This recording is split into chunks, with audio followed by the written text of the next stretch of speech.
Okay, well, welcome again. Good evening, everyone.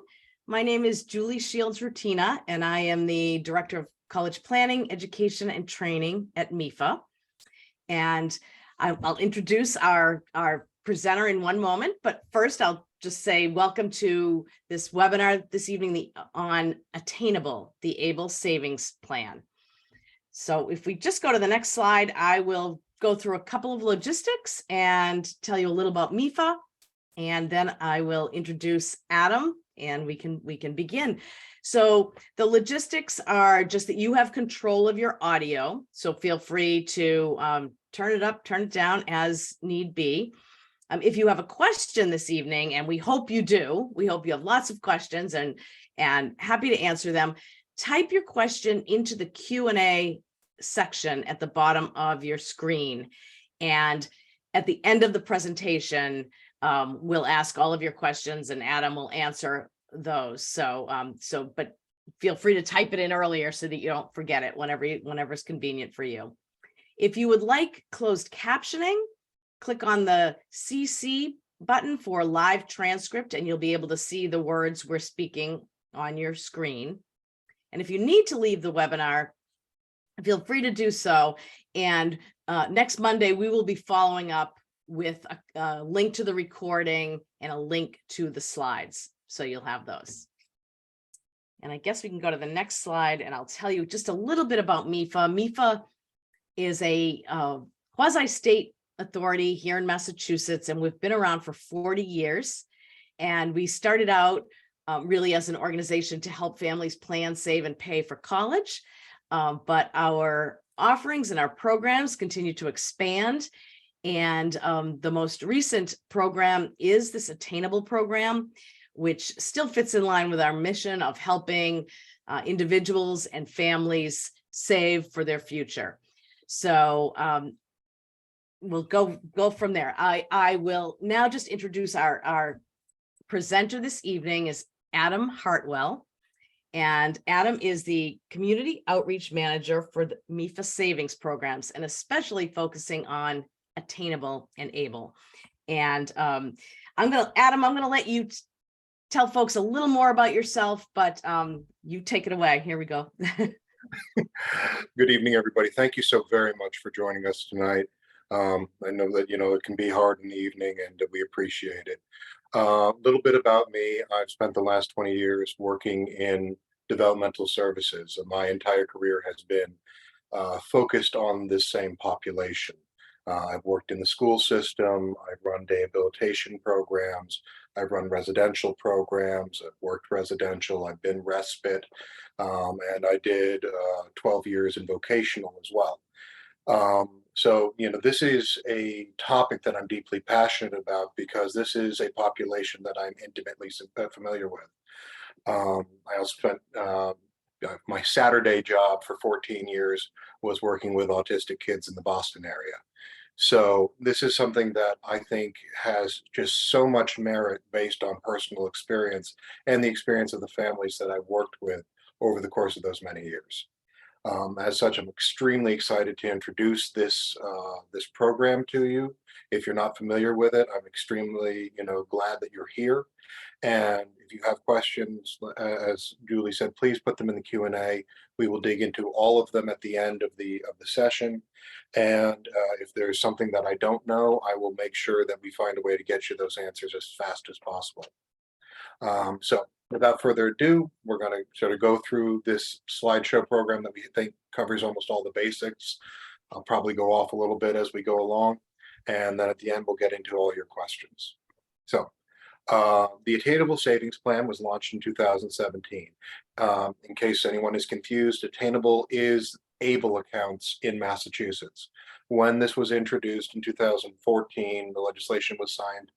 One of the things that was part of its generation was that each state would get to control their own ABLE accounts.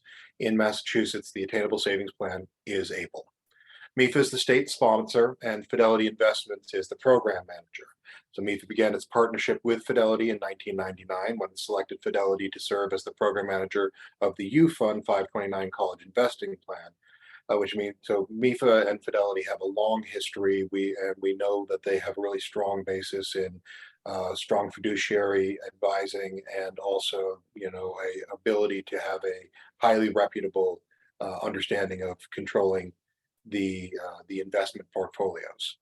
Together, MEFA and Fidelity offer expertise in college financing and money management. The Stephen Beck Jr. Achieving a Better Life Experience, or ABLE Act, amended the federal tax code in 2014 to add Section 529A. This legislation established the ABLE accounts, tax-exempt accounts for eligible individuals with disabilities to be used for qualified disability expenses, while still keeping eligibility for federal public benefits. Don't worry, we're going to dig into just about every section of that over the course of this evening. Individuals are eligible if the onset of disability occurred before the individual turned 26 years old, and the individual is eligible to receive SSI or SSDI due to the disability, or self-certifies as meeting requirements. This requires a diagnosis with functional limitations, such as those in the Social Security Administration's Blue Book. That list of limitations is available for free online. That book is very easily accessible. But the long and short of this is that if the diagnosis can be determined to have occurred before age 26, it doesn't matter if you're 72 now. You can still, set up an ABLE account for yourself. The only restriction is when the diagnosis occurred. It's not how old you are currently. These are also set. You can also set these up for any age individual under 26. So if you have a individual that or you have a child who is, has a lot of struggles, has a lot of challenges, and that this would be a beneficial program for them, you can set these up in advance of them turning 18. Qualified disability expenses have been expanded almost every year since this program has been in existence. It's one of the few programs that's actually gotten better every time they take a look at it. At this point, qualified expenses include anything health related. That's co-pays, that's medical equipment, that's anything health related, anything housing related. So that includes, rent. That includes, if you are contributing to a household, all that kind of stuff.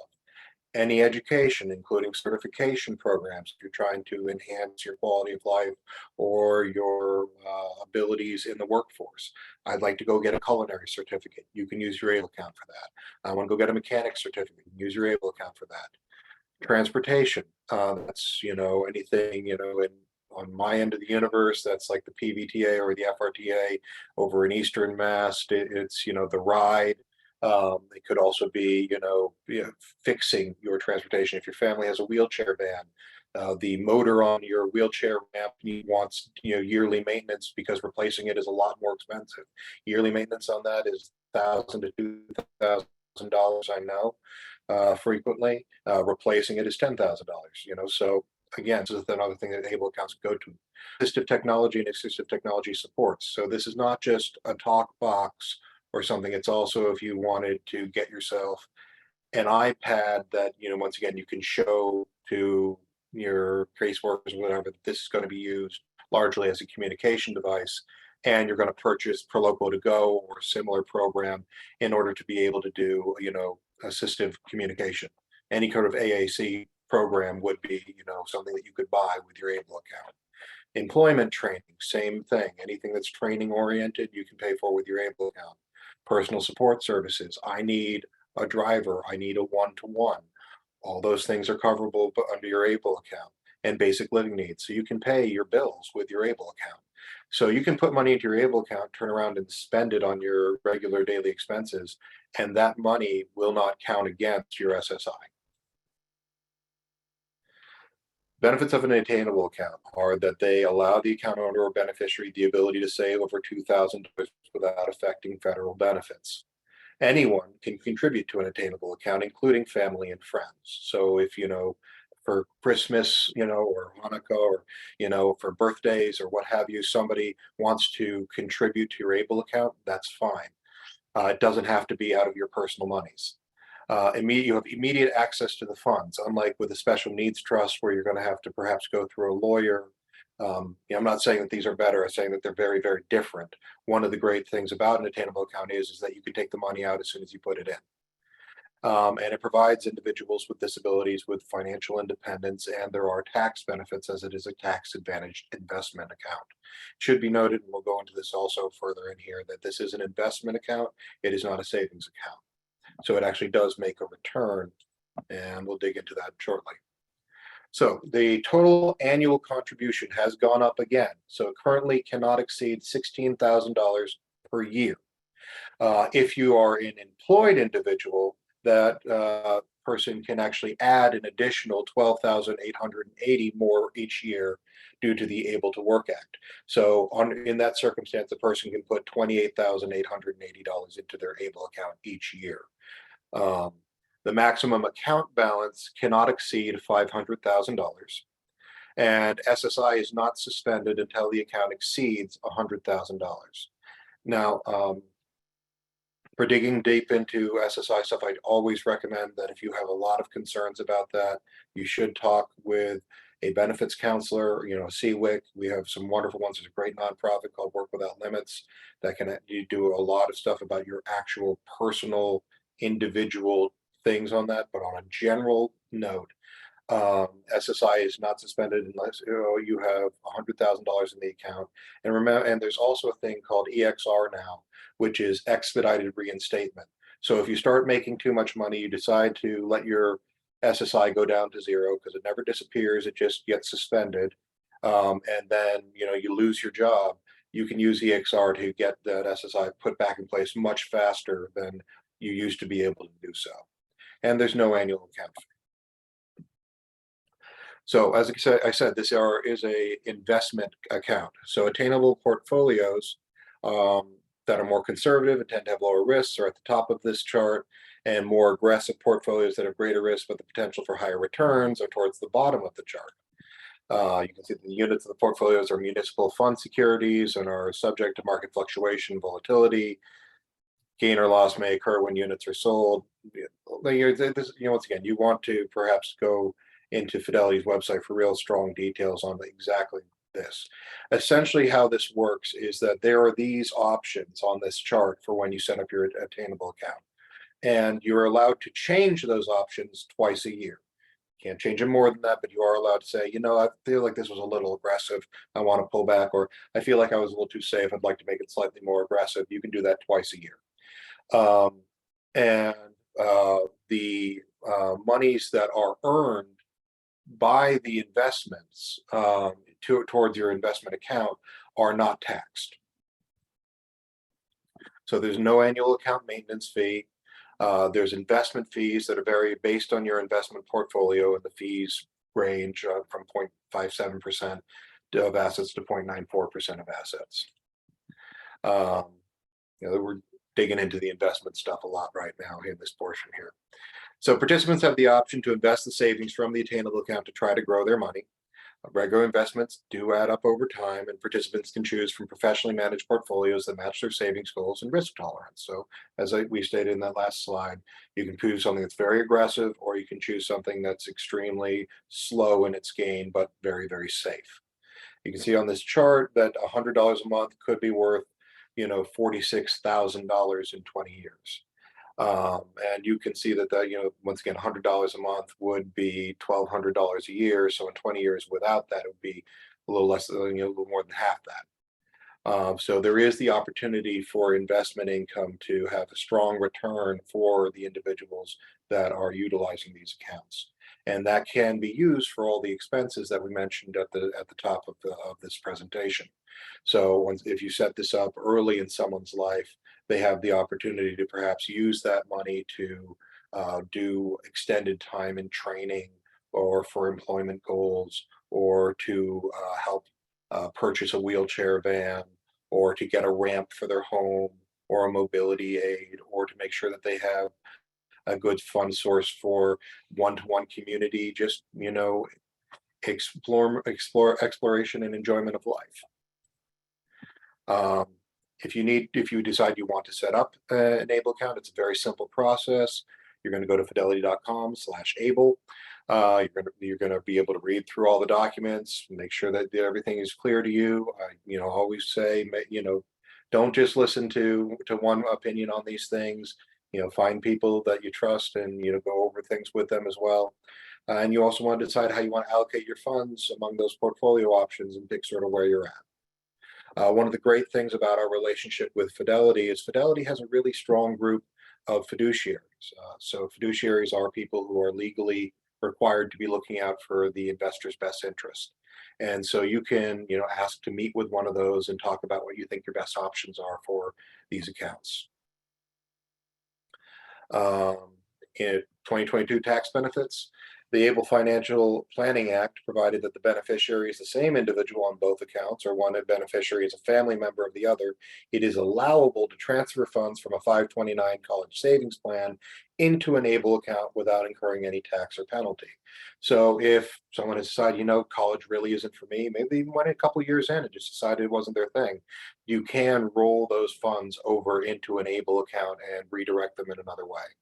It's also a savers credit, which is Able account owners who meet certain criteria can receive a savers credit on their federal taxes for their contributions into an Able account. Individuals are eligible if they are age 18 or older, not a full-time student, and not claimed as a dependent on another person's tax return. And I'm well aware that that last one is one of the ones that tends to be a sticking point for that savers credit. As long as withdrawals are spent on QDEs, once again, qualified disability expenses, attainable account growth is federal income tax free. So here we have some great resources. Remember, we are going to be sending out these slides to everyone who signed up for this webinar. So that includes the Able National Resource Center. They have some fantastic articles. MEFA, or us, we have some really great, resources available on our website, including if you have someone that you think might be interested in this and they don't have the time to do a full webinar with us, we have a great 90-second, really quick overview. And then if they find it interesting, they can go and we have some recorded webinars on there as well. We have the Attainable Savings Plan, which, we just talked about, was how you can actually set up, your Able account. And also there's some great information directly from the Social Security Administration. And we have a email list where when we hear something that we think is really important or relevant to you, that we distribute out. And we also have a wide array of wonderful social media. If you ever choose to want to come follow us over on LinkedIn, or we have a great YouTube channel that does a lot of great stuff on college financing in particular, and all of our other wonderful places that you can come see us out in the world.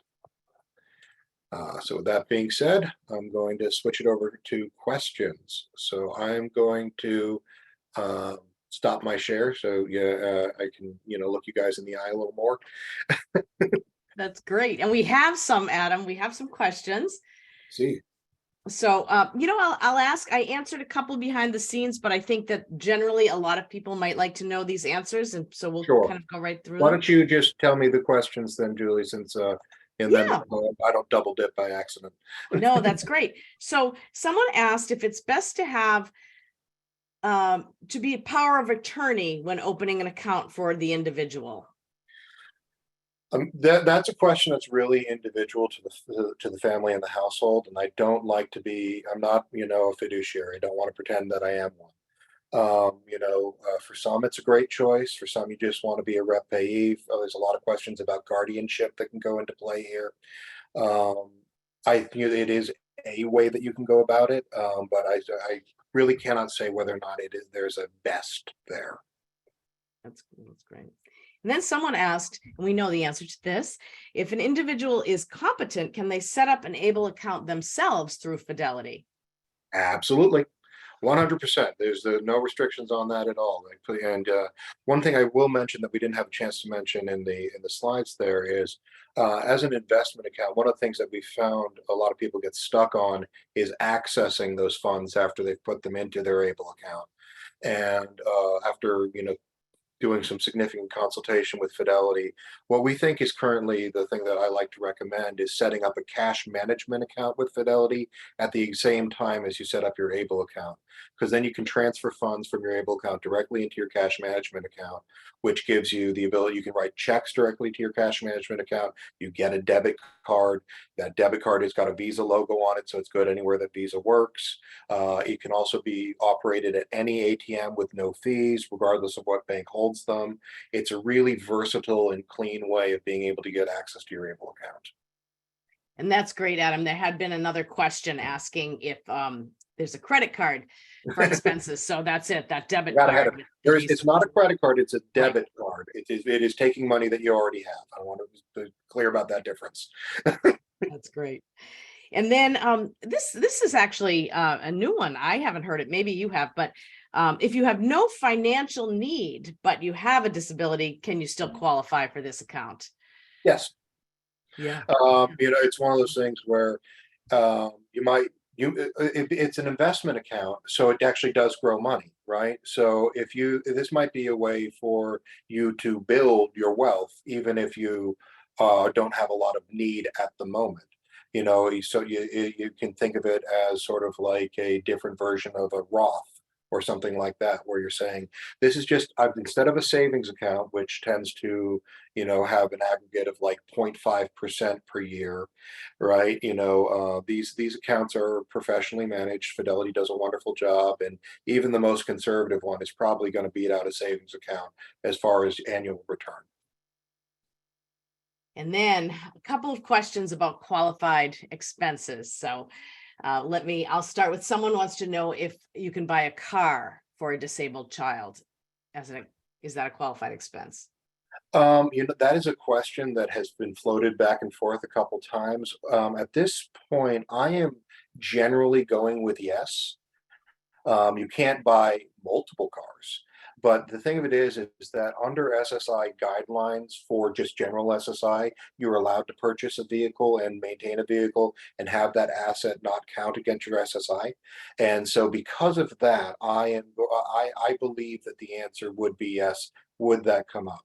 One thing that we all need to be comfortable sort of understanding is that these accounts are so new that a lot of things haven't been fully tested against, and people have been so good about using them so far. It's the other things that people have been amazingly trustworthy. We haven't had a need for a crackdown of audits on ABLE accounts, and because of that, they have remained very flexible. And so if you say, listen, this person needs transportation in order to be able to get to their medical appointments because I can't drive them all the time, they're an adult, they need to have their own lives, or X, Y, or Z. There are multiple reasons I would say that would be able to meet that criteria. Yes. And then we get this one. Can someone use it on a vacation? Generally, no. This is the other side of it, is like I said, the limitation is that now, if you needed to pay for certain things in order to make your vacation accessible, you could probably use your ABLE account for those things. I needed to like if there's a difference between your regular ticket and having the extra space that you needed for equipment or what have you, that might be a thing. Or if there was I said once again, you got to think of it in the terms of the disability expenses, right? So generally I say, once again, everybody's been very good. I want to keep that record alive. So, I say, don't buy, video game systems and vacations. But the other side of that being is, if you're paying all of your living expenses out of your ABLE account, then you've got that $2,000 of available assets that can purely be for recreation, right? So, if all of my living expenses are being paid of my ABLE, then the asset test for SSI that I need to worry about, that $2,000 limit, is anything that doesn't fall under all those categories that we went through. So, that gives you a lot of ability to do your recreational flexibility. It's just sort of using it as a balance point instead of pulling it from the same source. And this is sort of overarching. Maybe you can just share. Someone wants to know if we can send out a list of all of those qualified expenses, but maybe you can just share where they can best look at the long list of that. You know, MEFA.org. No, it's mostly, we actually do have the, all of that information is available on MEFA's Attainable, subpage. But also we'll remind everyone these slides are coming out to you. So that list that, that we just showed you will be coming to your inbox, coming to a theater near you very soon. Now, I know you had some talk about the transportation and the driving. Someone asked, can a legal guardian be paid as a driver? That's falling into a really historically gray area in disability supports. I'm sure a lot of people in this chat, are very familiar with. There was a good while there where the state declared that parents couldn't be paid to be the one-to-one supports for individuals, and as such, there was this massive rise in sort of independent contractors.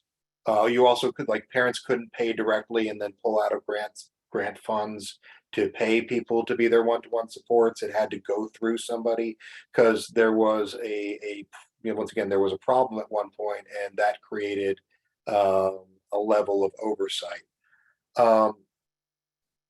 I don't know the specific answer to that question about paying someone to be my driver. I can tell you once again that you could definitely pay. What I would do if I were you is I would play with the teeter-totter a little more, where I would say one part of this person's ability to be transported is they need to contribute to the bills of the household, which include perhaps like paying a portion of the car insurance, right? Because household expenses are covered. And have that be how you're being paid to be the driver, is they're making up some of the expenses on the front end as opposed to directly for that service. And that would probably be a much more acceptable to the state way of going about that. Thank you.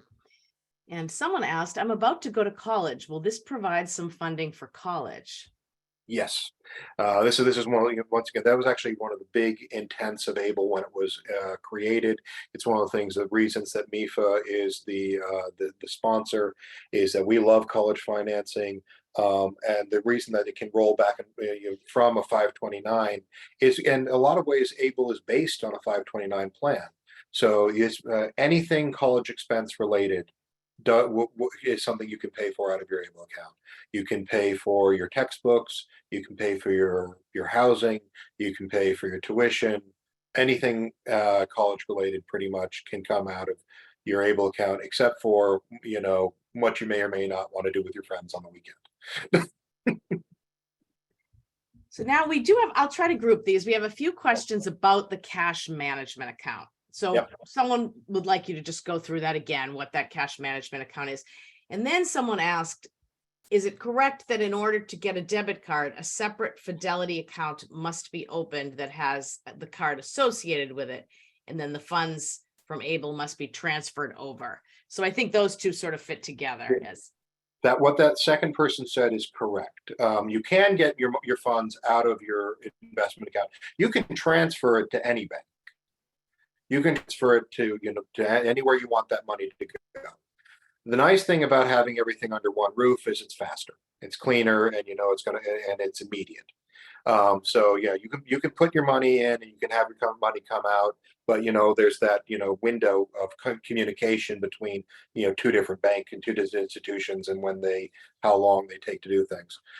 So yeah, it would be a separate account. It's just you're using a separate account in the same bank, so it's much easier for it to scoot back and forth. The cash management account is essentially it's an account for managing your cash. It is a way of taking that income from your investment account, and because Fidelity has such a strong reputation and a strong reach, Again, you can go to any bank's ATMs with the card that you get as part of that account. You can write checks directly to the account. Now, all this would be going to this separate account that I'm talking about. So you'd need to pull your money from your ABLE account, transfer it to your cash management account, and then you'd spend it. An additional point that I want to make here, because this is very important, is that one of the places that is strongly regulated is that if you pull money out to pay for housing, anything you rent, anything housing that's related, it needs to be used in the same month that you withdraw it, or you will be subject to significant fines. So, if you want, you take the money out for your rent, you got to pay your rent the same month. So don't do it on the 1st of the next month. Do it on the 29th of the month before. So it's funny, and that sort of leads into this next question. So I'll keep going on this topic. If funds are transferred to the cash management account and then transferred back into the ABLE account because they were not needed, do those funds count twice toward the total maximum annual deposit amount? I don't know the answer to that question. Yeah, I'm going to write that down. Yeah, please, yeah. One of Right? us is going to have to go talk to them. I would say that, sadly, probably. Yeah. Because what it is it's been contributed to, it feels wrong, but I feel like there's no way that they could track which money was which otherwise. So, it's like, yeah, no, this was a different $10 that I took out of that account. I'm putting in a different, unless they were literally tracking every bill, every single cent that came in and out of your wallet, there's no way that they could track it if they didn't say that that was a double contribution. So my suspicion is that yes. So take the money out when you're ready to use it. But I'll also say, yeah, we'll ask. We will look into it. questions. Yeah, That's great. yeah. So, all right, now I'm going to change topics a little bit. Can education savings bonds be transferred to an ABLE account? Julie, do you know actually? Well, yeah, I guess what I would say is that, yes, the money from the education savings bond can come into an ABLE account, no problem. But you should check with the education savings bonds and see if there are penalties and all of that. So on the front end, check on that, but the ABLE account would have no problem accepting it. I guess that's the way I'd say it. Is that, yeah. All right. So then,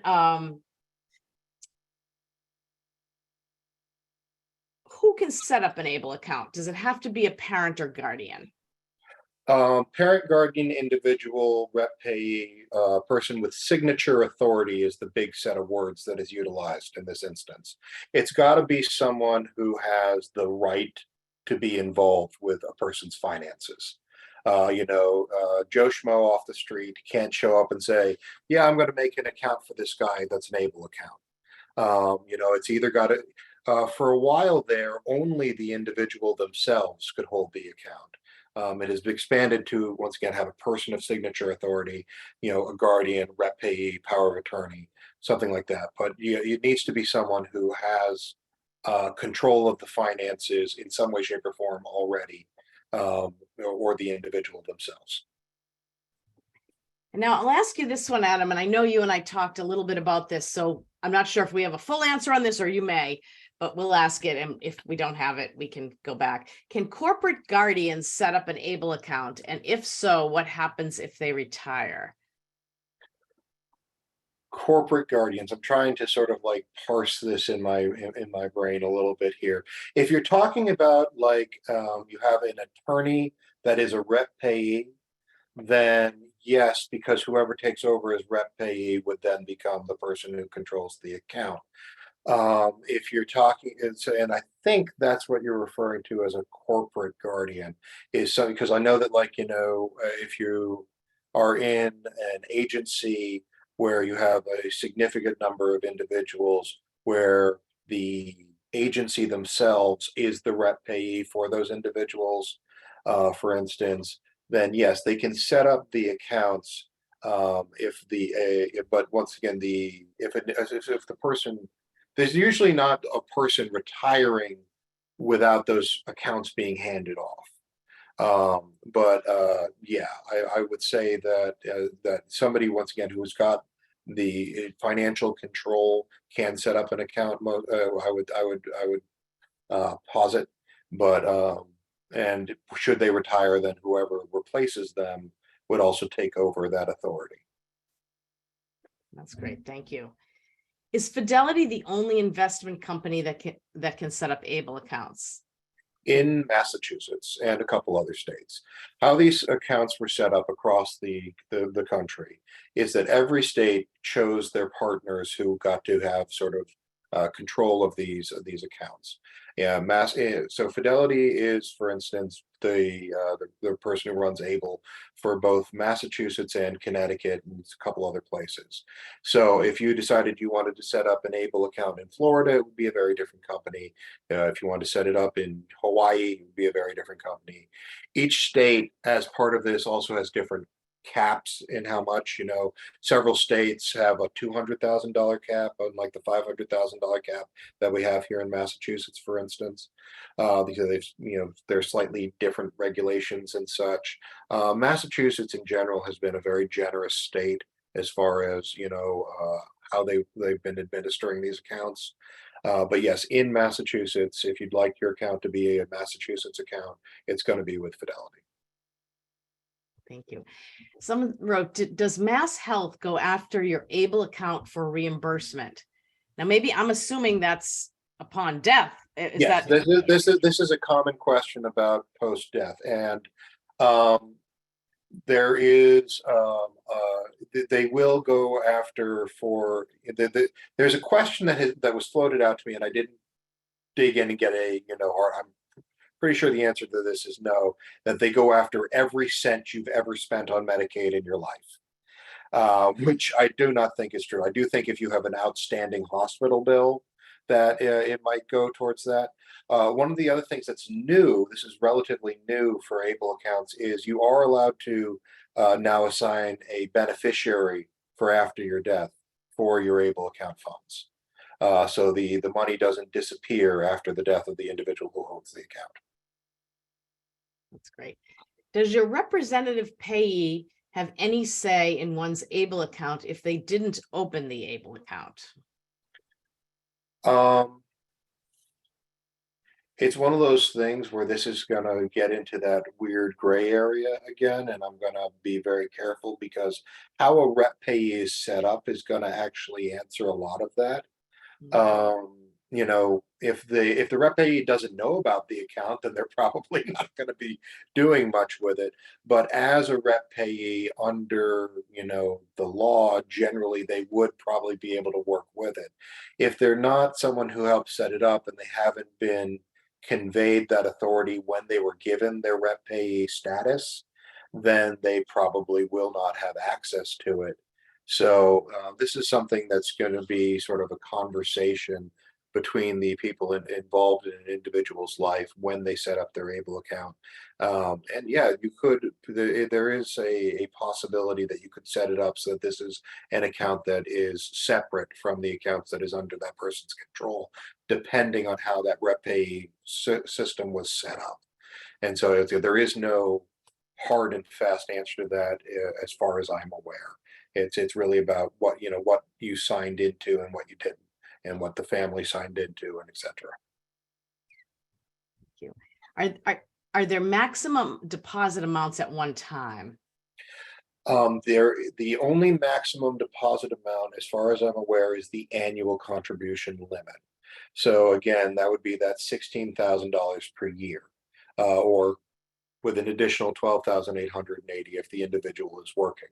Now, just because that is because of the able to work thing doesn't mean that that money has to come from a person's paycheck. It just means that we have an understanding that that's the limit for the year. So if somebody wants to say, nobody else is going to contribute to this, but we're going to drop, 15 grand every, December, into the every May, every whatever, July, right after the end of their fiscal year for the family company or whatever, into this person's ABLE account, that is something that they could do. They just have to be very careful about making sure they don't do secondary deposits that cross that line. And you might want to share, we have a couple of questions about, can I set up an ABLE account in another state? Can other people set up the account in this state? I think you mentioned that. The answer to both of those is yes. You can set up an ABLE account in any state that you choose. Naturally, you won't be able to go and visit the bank as easily, and once again, a lot of the different states have different limits. If I was living in certain states in the country, I might consider opening my ABLE account in Massachusetts. Just sort of like you said, we're going to take a step back from ABLE and just talk disability services in general. There are 108 optional provisions of the Americans with Disabilities Act. And depending on who your governor is how many of those 108 optional provisions are enacted in your given state. Massachusetts traditionally and regularly has almost all of them. And as such, we have a lot of flexibility in general as far as what we can provide to individuals with disabilities as a state. And reflected in that is how they did the legislation for the ABLE accounts. So again, the cap is, I think we are the highest in the country that you can have. I don't believe anybody is higher than 500,000 in the country currently. Could be wrong. I haven't read through all 52 states, updates. But we have, and and all of our other stuff is among the best you can find. If you read through every state and you find one that's better, that's something you can absolutely do. Once again, I'm not in control of your finances, but I will say that Massachusetts does a very good job of looking after the interests of the citizenry. And then you'll laugh at this question, back to vacations. Can the funds pay a company that specifically provides trips to people with disabilities? There are a couple of examples, Drew's Trips, Trips R Us. Oh yeah, I know. There's great cruise companies out there. There's a couple of great things to do, like Disney trips and stuff like that.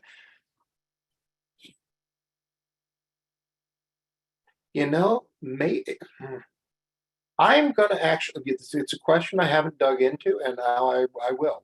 If we Julie's doing the amazing job of taking the note of that, because that is not something I've actually dug into specifically, and you've made me curious about it as well.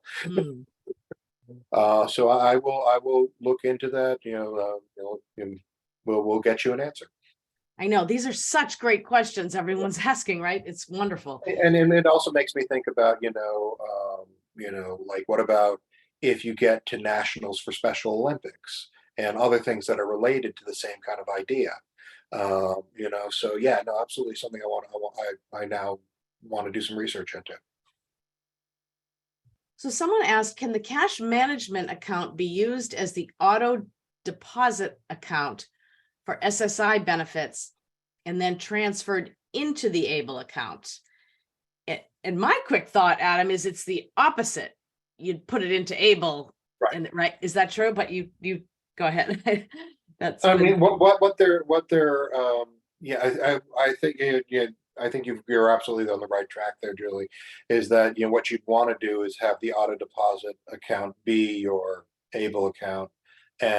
I understand what I would probably do, because again, I'm gonna thinking of this as we're back, as like when I was as a residential program manager kind of mentality and what have you, or family mentality, which is that I would put most, I wouldn't put all into my ABLE account, because again, I do want you to have money that doesn't have to meet that QDE restriction. But I would put, take a look at your personal budget. Think about, what are things that that are definitely going to be QDEs that I'm going to be spending money on anyways. I know I'm going to spend my rent every month. I know I'm going to pay for certain bills every month. I'd have that automatic deposited, and then as you would roll it into your cash management. And that would be probably how I would do it. Again, I do encourage everyone to talk to a fiduciary, talk to a benefits counselor before you make any of these decisions. I'm a guy who's just talking about generalities. I don't know your specific situation, but yeah, that would be, I do think that would be the approach to take, in general. And then someone asked, how are funds deposited, via check or bank transfers? You can deposit into the account, I think, any way that you can deposit into any account. You could, put a check in, you could deposit. Most people are doing digital these days just because it's easier and faster and cleaner, and you don't have to go anywhere, and particularly during COVID. But yeah, you can deposit into the account any way that you would deposit into any account. It'd be a larger pain, and you'd be waiting longer if you did it with a check. I should mention that one of the things that does come with that cash management account is the ability to do remote check deposit. Uh, yeah, And what happens if I accidentally exceed the annual deposit amount? there is a fine and fee structure for doing so. I could go look up the exact numbers. It's something like it's 10% of the overage or something like that. It's based on what you did and what have you. But I encourage people not to find out. It's well, aim a little low, and just protect yourself in that way, and base things as much as you can on, like, a lot of people will do things based on 4-week months. I've got to take a portion of my paycheck, everything, and there's only 4 weeks a month, so that's how I do my bills. I remember that there's 4.5 weeks in a month, and so therefore you're going to have a fifth paycheck every 3 months or so, and that's where those problems crop up, in my experience, where people get that overage because, okay, I put $300 extra in this month because there was an extra Friday. So yeah, like I said, just aim a little low. Like I said, aim a little low to account for that, and just make sure that you don't have to deal with it, because it's your money. I don't want you to spend it on fees. I don't want you to spend it on fines. Is the age of disability onset, 26, expected to go up? There is actual legislation currently in debate, as it were, to expand that. I think what is being discussed is 37. In the legislature, I believe that is what is being discussed. That same discussion is going on about expanding the $2,000 limit on SSI to $10,000. So if there's something one of those things that I encourage. It's always nice to have more advocates for things, right? So just be aware that that's something that's being discussed by the people in power, and if you feel like writing a letter, those are things that would be great for people to pay attention to. Thank you. And are the ABLE accounts FDIC insured? Once again, everything is going through Fidelity. Everything is insured and protected, and all of the details on the FDIC insurance, all that thing, is on Fidelity's website. You can dig into the specifics of that, but yes, they are. Although I will say, when you look at the choices, we can call that up again. Sure. I believe the most conservative choice might be a money market at this point. Oh, you're right. You're right. I apologize. Right, which would mean there isn't actually a choice for FDIC, but the money market is a very conservative. So yeah, and I agree with you. Other than saying that, yes, Fidelity can help you make the choice that's best for you. Yeah. All right, and that two more. We have gotten through so many questions. So you want many me to pull up that chart again? Or? Oh yeah, let's look at that chart again, because I believe the 529 plan has an FDIC insured option, but I don't think Attainable. We'll do it the easy way. Just sort of click through to it.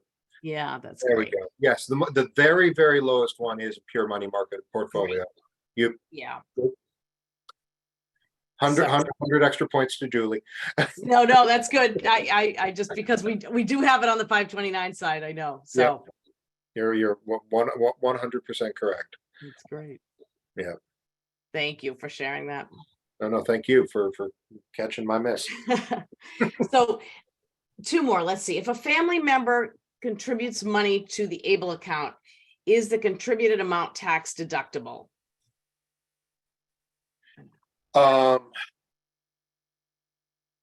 Essentially, you've already paid taxes on the money because it's your income, right? So you've paid income tax on the money that you've received. There isn't, I believe, like a gift tax deductible thing that's going on here. Once again, there's a savers credit that goes into the ABLE account for the individual who holds the account, but I don't think that giving the money is tax deductible. Right. Yeah, I think you're right.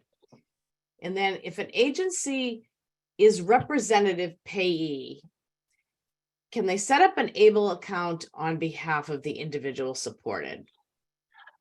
If they are the rep payee, then I believe that they can. I believe that I believe that they can, I'll absolutely say that they should be doing this in, consultation with the individual in question. But as someone who's been given the rights of a rep payee, I believe that they get to make choices about how to best administer funds, and that includes which bank accounts to set up and how to go about that. But again, that's a specific to the individual question, and what's been agreed to and what's been put in, and how that was set up with the attorneys and what have you. So I don't want to say an overarching generality that is absolutely true all the time, but I know that that in certain circumstances they can, if that is a right that has been given. Oh, Adam, thank you. I think you got through all of those questions. Oh. All right, we might have one more. Let's see. Oh, someone's actually asking, what is a rep payee? So maybe you can just mention that. And we do have some thank yous here as well. The really, general, simple definition of this is if a person has been decided that, for one reason or another, that it is in the best interest for someone else to have control of their funds. It is the person who is given control of their funds. It's similar to like having a Rogers guardian who's in charge of your medication, right? We have a lot of different kinds of guardianships.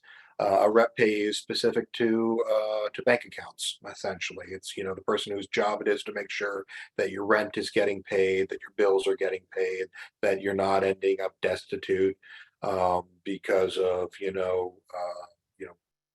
not great spending habits, or because sometimes it's not even about the individual. Sometimes it's about this person has a family that sometimes takes advantage of them. They had an attorney that treated them poorly or what have you. And so we've decided that, this is a person who is going to be able to monitor and maintain those funds and be able to make sure that this person is best protected on a financial level. Again, that's a personal, orchestrated, negotiated thing. And so, but on a general level, that's kind of what it does. Well, Adam, thank you. And thank you to everyone. And I don't know if you want to give the Attainable email account for people if they have future questions for you. Yeah. Yeah, no, if you think of something, please reach out. The whole point of my job is to try and answer these questions to the best of my ability. If I don't know the answer, to go find those answers and be able to distribute them far and wide. The Attainable email is attainable@mefa.org. MEFA does a wonderful job of making sure that everything's nice and clean. Thank you so much for putting it in the chat there, Julie. That's extremely helpful.